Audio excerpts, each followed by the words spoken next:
তোমার হাতে লাঠি কেন? এটা দিয়ে তুমি কি করবে? এই লাঠি দিয়েই তো তোকে বধ করব। তোকে আমি বাঁচতে দেব নে, আজই তোকে শেষ করে দেব আমি। কিন্তু কেন মা? তুমি যে বলেছিলে তুমি আমায় ভালোবাসো। সেই সব ছিল অভিনয়। তুই না সরলে আমার মেয়েকে ওই রাজপুত্রের সাথে কিছুতেই বিয়ে দিতে পারবো নে। তুই মরলে রাস্তা একদম পরিষ্কার হয়ে যাবে। তুমি আমায় মেরো না মা, আমি দূরে কোথাও পালিয়ে যাব, আর কখনো এখানে আসবো না। না, সে সুযোগ আমি আর দিচ্ছি না, তোকে মরতেই হবে।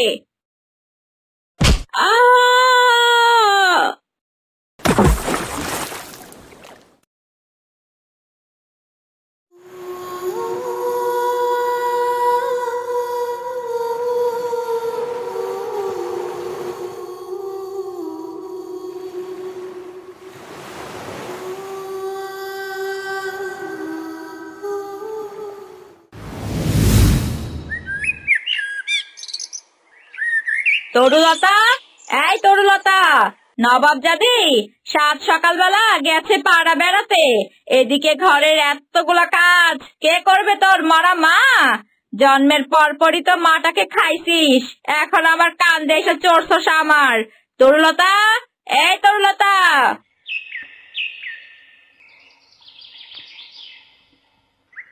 মা, ডাকছো আমায়? না, তোকে তো ডাকছি না আমি তো সুরেলা কণ্ঠে গান গাইছি। ডাকতে ডাকতে আমার গলা ছিঁড়ে গেল, আর এখন বলছি ডাকছি কিনা?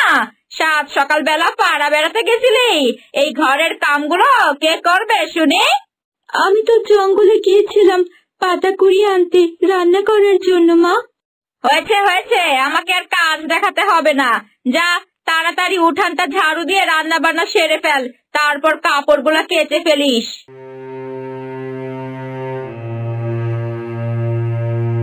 মা, ও মা, আমার হাতটা দেখেছো? সকালেই তো বের করে টেবিলের উপর রেখেছিলাম, এখন কোথাও খুঁজে পাচ্ছি না। কই না তো, আমিও তো কোথাও দেখিনি। তাহলে নিশ্চয়ই এই তরুলতা নিয়েছে। আমার হাড়ের উপর প্রায় সময় দেখতাম ও নজর দিত। এই তরুলতা, ভালো ভালো আমার হাড়টা দিয়ে দে বলছি। কি? আমার মেয়ের গয়না চুরি? এত বড় সাহস তোর! এক্ষুনি বের করে দে বলছি, না হলে কিন্তু তোকে মেরেই ফেলবো। মা, বিশ্বাস করো, আমি হাড় নিইনি। ওই হাড় নিয়েছে মা, ওই নিয়েছে। ও না নিলে কি আর হাড় উড়ে চলে গেছে নাকি? বুঝেছি, সোজা আঙুলে ঘি উঠবে নে, আঙুল বাঁকাতেই হবে।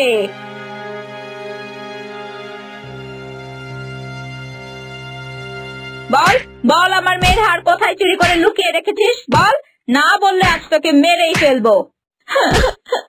মা, বিশ্বাস করো, আমি সত্যি নেইনি। তুই নিয়েছিস, ওকে আচ্ছা মতো মারো মা, দেখবে ঠিক দিয়ে দিয়েছি। ওই তো মা, ওর গলায় হাড় ঝুলছে।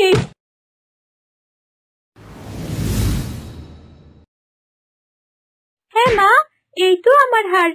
কখন যে গলায় পড়লাম ভুলেই গেছি, ভাগ্যিস খুঁজে পেলাম।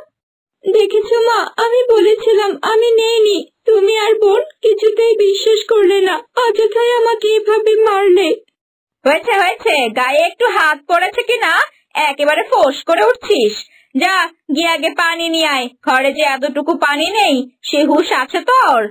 আচ্ছা ঠিক আছে মা, যাচ্ছি।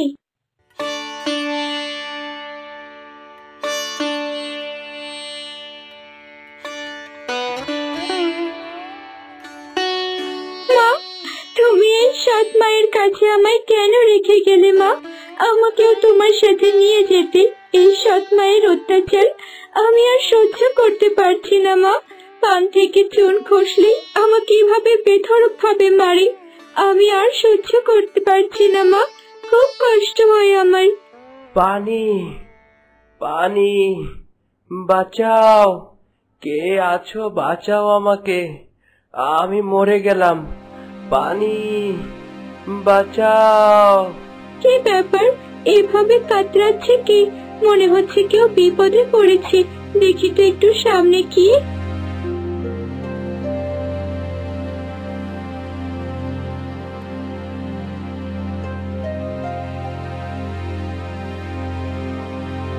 বাঁচাও, আমাকে বাঁচাও। পানি, পানি। এ কি, কি হয়েছে তোমার? তোমার পা তো একেবারে রক্তে মাখামাখি হয়ে গেছে। বাঁচাও, পানি, পানি। আচ্ছা আচ্ছা, আমি এক্ষুনি পানি আনছি, তুমি একটু অপেক্ষা করো।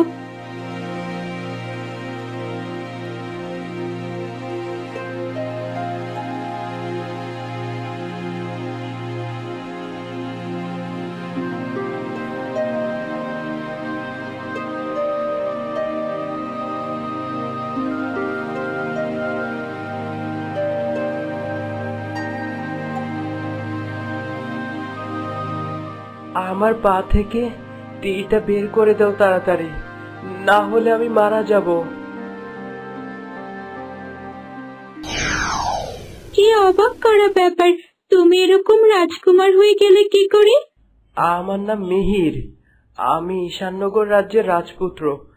আমার হাতে এখন বেশি সময় নেই, আমাকে তাড়াতাড়ি রাজ্যে ফিরতে হবে, নয়তো আমার প্রাণ সংশয় আছে।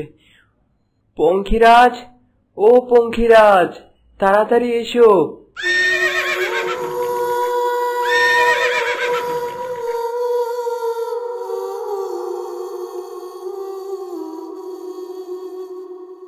আশ্চর্য কাণ্ড, কিন্তু কি হয়েছিল ওই রাজকুমারের সাথে কিছুই তো জানা হলো না। এই রে, অনেকক্ষণ হয়ে গেছে, পানি নিতে এসেছি, তাড়াতাড়ি পানি নিয়ে বাড়ি যাই, মা জামাই আর আস্ত রাখবে না।